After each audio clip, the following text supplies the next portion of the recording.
আসসালামু আলাইকুম গাইস, আজকে আমি আপনাদেরকে পরিচয় করে দেব আরও একটি ভেষজ গুল্ম জাতীয় উদ্ভিদ। এই উদ্ভিদটার নাম হচ্ছে তোকমা গাছ, এলাকায় তোকমা গাছ নামে পরিচিত, এবং এটি বিলাতি তুলসী বা মিষ্টি তুলসী নামেও পরিচিত। এটি বৈজ্ঞানিক নাম হচ্ছে ওসিমাম ব্যাসিলিকাম। এটা ল্যামিয়াসি পরিবারভুক্ত একটা উদ্ভিদ।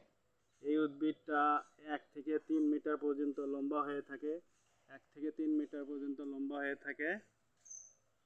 এই উদ্ভিদের ফুলগুলো অনেক সুন্দর দেখতে। এই যে বেগুনি ফুল, এবং এখান থেকে তোকমা বীজের তৈরি হয় এবং এটি একটা খুবই উপকারী উদ্ভিদ।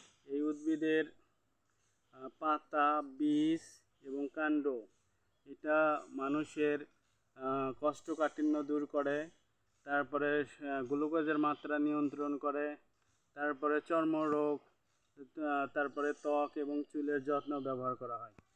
এই গাছের পাতা ঘষলে এই গাছের পাতা ঘষলে একটা দুর্গন্ধ বের হয়, ঝাঁঝালো দুর্গন্ধ বের হয়।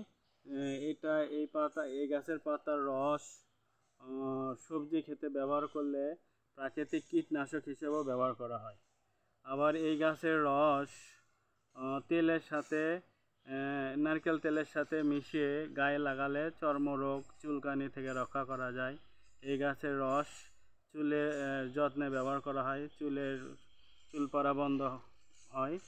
আর এই গাছের যে বীজটা পাওয়া যায়, এইগুলো থেকে ফুলগুলো যখন ফলে পরিণত হবে, আস্তে আস্তে বীজে পরিণত হবে। এই বীজগুলো দেখতে কালো, ক্ষুদ্র চিয়া সিডার মতো হয়। এগুলো ভিজিয়ে রাখলে অনেক ভালো লাগে, এবং এই বীজে থাকে অ্যান্টিঅক্সিডেন্ট এবং ফাইবার, যা কোষ্ঠকাঠিন্য দূর করে এবং শরীরকে ঠান্ডা রাখে এবং কোলন ক্যান্সারের ঝুঁকি কমায়। এই বীজ রক্তে গ্লুকোজের মাত্রাও নিয়ন্ত্রণ করে এবং এটি শরীরকে ঠান্ডা রাখে। তো এটা আমরা